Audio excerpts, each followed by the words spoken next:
Now this is what I normally tell mother and fathers in law.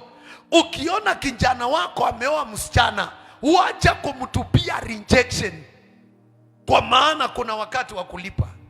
Wengine leo unaona unaingia kwa ndoa, ndoa inakataa, ni kulipa unalipa. Wengine unaona unaingia kwa biashara, biashara inawakataa, ni kulipa wanalipa, kwa sababu baba zetu walitenda dhambi na hawayuko, na sisi ndio tunateseka. Mungu amenituma nikwambie kuna nguvu za Yesu, kuna nguvu za Jehova. Na Yesu peke yake ndiye ako na nguvu ya kukatakata hizo kamba zimefunga maisha yako. Kukata hiyo kamba imefunga familia yenu, hiyo kamba imekufunga mikono na miguu.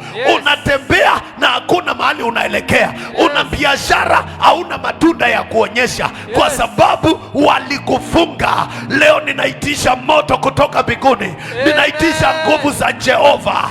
Ninaomba prophetically ya kwamba kila kamba iliyokufunga